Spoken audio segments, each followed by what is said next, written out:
Cancer ఈ మధ్య కాలంలో ఒక పెను భూతంలాగా మారిపోయింది. ఎక్కడ చూసినా క్యాన్సర్, క్యాన్సర్, క్యాన్సర్ అంటున్నారు. దాంతోపాటు ఇలాగే ఇమ్యూనిటీ తగ్గడం వల్ల ఇంకా చాలామందికి వచ్చే రోగం మన తెలుగు రాష్ట్రాలలో తరచుగా మనం చూసే వ్యాధి ఏంటంటే హెచ్ఐవి. మన దేశంలో టాప్ 5 ప్లేసెస్లో మన తెలుగు రాష్ట్రాలు ఉన్నాయండి. హెచ్ఐవి బారిన పడిన వాళ్ళు చాలామంది ఉన్నారు. సో ఈ రెండిటికి కారణం ఏంటంటే ఇమ్యూనిటీ తగ్గిపోవడం. సో ఇలాంటి వాళ్ళకి ఇమ్యూనిటీ పెరగడానికి ఇంట్లో ఉండి మనం రెగ్యులర్గా ఈజీగా దొరికే ఒక ఫ్రూట్ గురించి చెప్తానండి. ఆ ఫ్రూట్లో ఒక కంపౌండ్ ఉంటుంది. ఆ కంపౌండ్ ఏంటంటే జాకలీన్. ఇది ఏం ఫ్రూట్ అంటే జాక్ ఫ్రూట్ అంటే పనస పండు. ఆ పనస పండు గింజలల్లో జాకలిన్ అనే కంపౌండ్ ఉంటుంది. ఇది ఏం చేస్తుంది అని అంటే ఇమ్యూనిటీని పెంచుతుంది.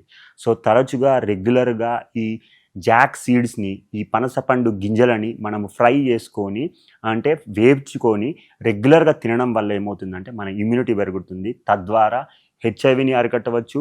అలాంటి క్యాన్సర్ బారిన పడ్డవాళ్ళు ఈ సెల్ ఎక్కువ మల్టిప్లై డిస్ట్రక్షన్ అవుతుంది కదా, దాన్ని కూడా అరికట్టవచ్చు. సో రెగ్యులర్గా జాక్ సీడ్స్ తినండి.